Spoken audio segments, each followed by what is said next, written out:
Thank you so much organizers, especially Rana West Khan, Dr. हाफिज जहान नदीम, आप सबका आज की इस महफिल को सजाने के लिए बेहद शुक्रिया। बेसिकली जब हम बात करते हैं बेकिंग सेक्टर के हवाले से, तो आपके सामने चंद एक चीज़ें मैं रखना चाहूँगा जिससे अंदाज़ा होगा कि बेकिंग जो है या एक तरह से कह लें बेकिंग का जो पूरा एक सेक्टर है, फ्यूचर में हम इसको कैसे देख सकते हैं, इसमें R&D का क्या रोल हो सकता है, करंट जो चैलेंजेस हैं उन चैलेंजेस के साथ हमने कैसे निपटना है। WHO जो है वर्ल्ड हेल्थ ऑर्गेनाइजेशन, उसने पूरी दुनिया के लिए 4 चीज़ों के हवाले से एडवाइजरी जारी की है, और ये वो 4 चीज़ें हैं जिसका हेल्थ के साथ बड़ा गहरा ताल्लुक है, या एक तरह से कह लें कि सारी बीमारियां जो हैं वो इन्हीं 4 चीज़ों के साथ अब दुनिया में समझी जाती है कि कोरिलेट हो रही है। उसमें एक सैचुरेटेड फैट है, दूसरा ट्रांस फैट है, तीसरे नंबर पे शुगर आती है और चौथे नंबर पे सॉल्ट आता है। अब अगर हम इसको अपने पाकिस्तानी पर्सपेक्टिव के हिसाब से देखें तो अमूमन जो लोगों के दिमाग में बुनियादी चीज़ है या बुनियादी ख्याल है वो ये है कि बेकिंग से प्रोड्यूस होने वाली जो भी चीज़ होगी वो हमेशा अनहेल्दी ही तस्वुर की जाती है। मसलन केक की बात कर लें, बिस्किट की बात कर लें, बाकर खानी की बात कर लें, तो why not R&D is over here. हम उस R&D के जरिए से वो हेल्दी आइटम क्यों नहीं मार्केट में लेके आते हैं। मसलन हेल्दी प्रोडक्ट के हवाले से अगर आप इंटरनेशनली बात करें तो बहुत सारे हेल्दी प्रोडक्ट्स हैं वो मार्केट में आपको मिल रहे होते हैं। पाकिस्तान में अगर हम एक स्टैटिस्टिक्स की छोटी सी बात करें तो आपके लिए बड़ा हैरान होगा कि पाकिस्तान में इस वक्त शुगर की जो कंजम्पशन है दैट इज वेरी हाई। हम में से हर शख्स तकरीबन कोई 27 किलो चीनी जो है वो एक साल में पर एनम जो है वो इस्तेमाल कर रहा है। जबकि हैरत की बात ये है कि जिस वक्त पाकिस्तान बना था तो 1947, 48, 49 का डाटा ये कहता है कि पाकिस्तान में एक बंदे की कंजम्पशन जो है 2.4 kg की। तो अब अंदाजा लगाएं कि हमारा ये डाइटरी पैटर्न कि जिसमें एक साल में 2.5 किलो चीनी इस्तेमाल हो रही है और एक डाइटरी पैटर्न ऐसा है जिसमें 27 किलो चीनी इस्तेमाल हो रही है, तो बीमारियों का रेशो कहाँ ज़्यादा होगा। अल्टीमेटली जो हमें नज़र भी आ रहा है डायबिटीज़ की सूरत में, मुख्तलिफ किस्म की बीमारियों की सूरत में। इसी तरह से हम अगर सॉल्ट की बात करें तो सॉल्ट का इस वक्त जो हमारे यहाँ कंजम्पशन है वो 7 ग्राम पर डे से ज़्यादा जो है वो जा चुका है। जबकि WHO ये कहता है कि जी एक बंदा, एक हेल्दी बंदा जो है वो 5 ग्राम मैक्सिमम यानी तकरीबन 2.6 ग्राम सोडियम जो है पर डे इस्तेमाल कर सकता है। और अगर आप ज़्यादा इससे ज़्यादा इस्तेमाल करेंगे तो अल्टीमेटली 1-2 बीमारियां बड़ी कॉमन है जिसमें हाइपरटेंशन है और इस किस्म की कुछ और बीमारियां हैं जो वाज़ेह तौर पे नज़र आती हैं। और मेरा ख्याल है कि हमें से हर बंदा जो है वो इन बीमारियों का शिकार नज़र आ रहा होता है। अगर हम बात करते हैं ट्रांस फैटी एसिड और सैचुरेटेड फैट के हवाले से, तो सैचुरेटेड फैट एक ऐसी कॉमन चीज़ हो गई है कि मेरा ख्याल है कि लोग हमारे यहाँ हर चीज़ ही सैचुरेटेड फैट के हवाले से बड़ी कॉमन है। हम सादा तरीन ग़ज़ाएँ जो इस्तेमाल कर रहे होते हैं, उन सादा तरीन ग़ज़ाओं में हम बात करते हैं खिचड़ी की, तो वो भी घी के तार के साथ ही होती है। निहारी की बात करते हैं तो 1 इंच का तार ना हो तो हम उसको निहारी नहीं मानते। तो इस तरह की बहुत सारी चीज़ें मिलेंगी। एंड सिमिलर विद बेकिंग, कि बेकिंग में भी जो हम प्रोडक्ट्स बना रहे होते हैं तो उसमें भी हम जिस किस्म के फैट का इस्तेमाल करते हैं बहुत हाई है। अब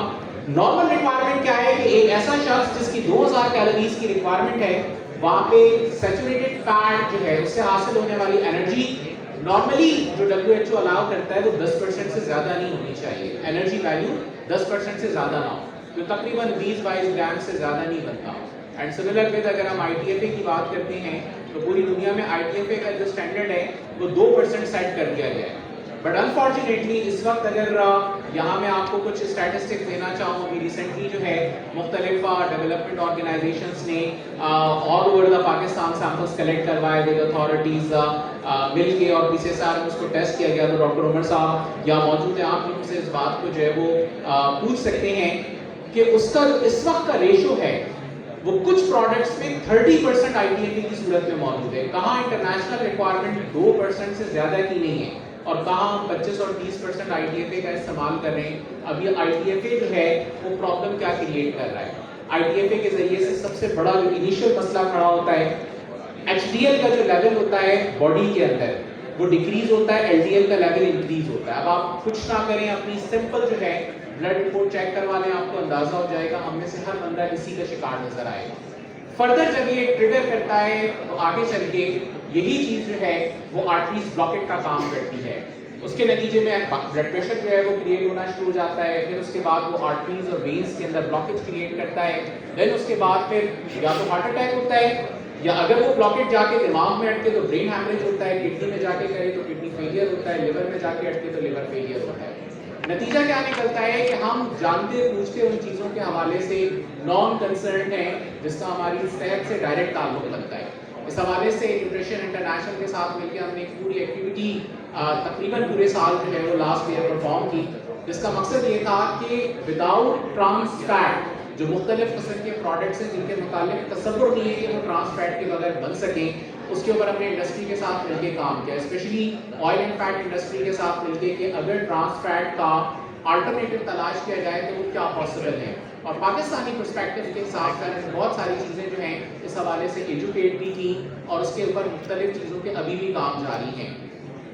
ٹرانس فیٹ کے بغیر اگر آپ دیکھیں تو پروڈکٹ کا مسئلہ کیا ہے، اگر آپ اس کو سمجھ لیں تو بات آسانی سے سمجھ میں آ جائے گی، اور یہی وہ چیز ہے جس کی انٹرنیشنل ڈیمانڈ بھی ہے، اور یہی فیکٹر آپ کو R&D کی طرف بھی لے کر آتا ہے۔ ایشو کیا ہے کہ آپ کے جتنے بھی پروڈکٹ ویٹ سے بنتے ہیں جس میں لچھا ہو، لچھا یا لیئر بنی ہوئی ہو، مثلا لچھے والے پراٹھے ہو گئے، یا اسی طرح سے آپ کراس کی بات کرتے ہیں، آپ باقا کھانے کی بات کرتے ہیں، آپ پیٹیز کی بات کرتے ہیں، جہاں آپ کے پاس کھاڑی بنتی ہے یعنی کہ لیئر بنتی ہے۔ لیئر فارمیشن کے لیے ضروری کیا ہوتا ہے کہ جب آپ ڈو کو یعنی آٹے کو گھماتے ہیں اور اس کے بعد اس کی لیئر فارمیشن کرتے ہیں، تو لیئر فارمیشن کا ایک سب سے بڑا مسئلہ کیا ہے کہ جیسے ہی آپ اس کی لیئر کے اوپر لیئر چڑھاتے ہیں تو بیچ میں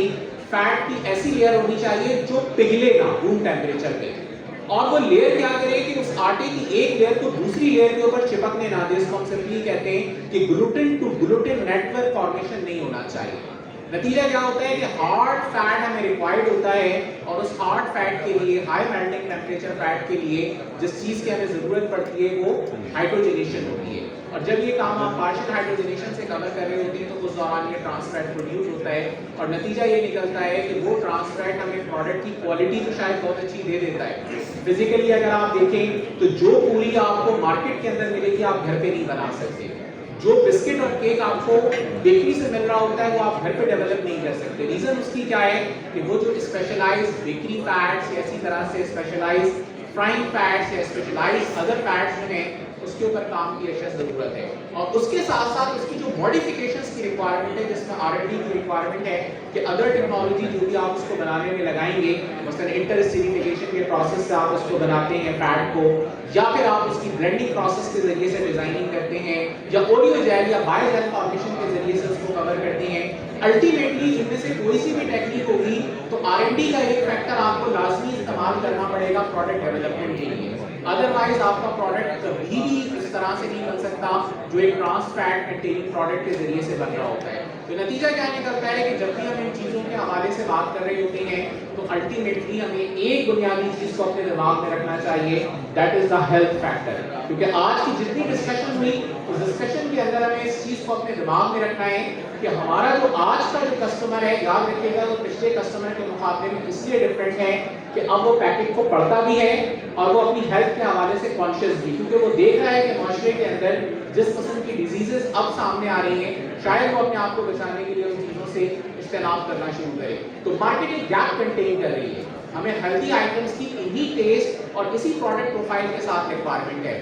تو اس پروڈکٹ پروفائل کے گیپ کو ختم کرنے کے لیے اس کے اوپر R&D کی ایک بھرپور ضرورت ہے، اور میرا خیال ہے کہ آگے چل کے آپ دیکھیں گے کہ فار ایگزامپل ایکسپورٹ کے پوائنٹ آف ویو سے جیسے ڈاکٹر عمر نے بات کی تھی کہ ہم وہ چیزیں جو دبئی میں ریکوائرمنٹ ہے، امریکہ میں ریکوائرمنٹ ہے، UK میں ریکوائرمنٹ ہے، ہم اوور نائٹ اس کے اوپر کام کر لیتے ہیں۔ ایسا نہیں ہے کہ پاکستان سے بسکٹ کیک یا اس قسم کے پروڈکٹ ITFA کے ساتھ جا رہے ہیں، we are providing that product without ITFA، but locally we are not committed, ہم لوکلی اس چیز کے اوپر راضی نہیں ہے کام کرنے کے لیے۔ تو یہ جو اڈاپٹیشن کا پروسیس ہے، اگر اس اڈاپٹیشن کو ہم نے آج کے دور میں اگر اڈاپٹ نہیں کیا تو الٹیمیٹلی کل ہمیں کسی نہ کسی صورت میں اس کا ایک طرح سے کہہ لیں کہ ہٹ بیک آنا ہے۔ نتیجہ کیا نکلے گا کہ جو آج بڑے نام ہیں ہو سکتا ہے کہ وہ بڑے نام اس کے ذریعے سے زیادہ افیکٹڈ ہوں، اور اس افیکٹ ہونے کے نتیجے میں ان کے بہت سارے پروڈکٹ وائپ آف ہو سکتے ہیں۔ تو طریقہ یہی ہے کہ آج کی تاریخ میں جو کام پاسبل ہے اس کام کو بہت اچھے طریقے سے ایک پلانڈ ایکٹیویٹی کے تحت جو وہ پرفارم کیا جائے، اور یہ جو بیکنگ سمٹ ہے یقیناً آج چوتھا بیکنگ سمٹ اگر منایا جا رہا ہے تو اس کے ساتھ ساتھ ہمیں हेल्थ के पॉइंट ऑफ व्यू को भी इसके साथ इंटीग्रेट कर देना चाहिए। तो नतीजा क्या निकलेगा कि हमारे प्रोडक्ट्स सिर्फ नेशनली नहीं बल्कि इंटरनेशनली भी रिकॉग्नाइज्ड होंगे। एक वाइड वैरायटी हमारे लिए अवेलेबल होगी, लोकली भी अवेलेबल होगी, क्योंकि आपके पास एक अच्छा एक्सपेरिमेंटल मॉड ये हो सकता है कि जिस चीज को आप एक्सपोर्ट करने जा रहे हैं लोकली पहले उसके ऊपर कंप्लीट एक्सपेरिमेंटेशन के साथ लोकली लॉन्च कर लें। अल्टीमेटली वो स्टडी आपको बहुत ज़्यादा फायदा देगी कि आप जब एक्सपोर्ट के ऊपर उसको लेकर जाएं तो आपके लिए जो एक भरपूर तरीके से एक नई मार्केट के तौर पे जनरेट हो। इससे पहले भी जो मार्केटिंग के हवाले से जो है डॉक्टर शहजाद अमीन साहब बात कर रहे थे कि व्हाट्स न्यू फॉर यू। तो अगेन जिस हद तक आप R&D को अपने प्रोडक्ट्स के साथ अटैच करेंगे, नई प्रोडक्ट्स को मार्केट में लेकर आएंगे, जितने बड़े ब्रांड्स हैं उनके साथ एक चीज जरूर कोरिलेट करती है, दैट इज द R&D। उनको इस बात की हरगिज फिक्र नहीं होती कि कौन हमें कॉपी कर रहा है। वो एक चीज जरूर जानते हैं कि हम हर साल एक नया प्रोडक्ट, एक नया R&D प्रोडक्ट जरूर मार्केट में लाएंगे। तो नतीजा यही है कि हमारे यहाँ जो एक जमूद की कैफियत नजर आती है, हमें एक चीज को बड़ा फोकस करने की जरूरत है तमाम चीजों के साथ, और वो है रिसर्च एंड डेवलपमेंट का वो वाला पार्ट कि जिसके अंदर हमें न्यू टेक्नोलॉजीज के साथ साथ उन चीज़ों को मार्केट में लेकर आना है जो हेल्दी भी हो, इंटरनेशनल स्टैंडर्ड्स के मुताबिक भी हो, और यकीनन वो चीज़ें दुनिया भर के लिए एक्सेप्टेबल होंगी। Thank you so much.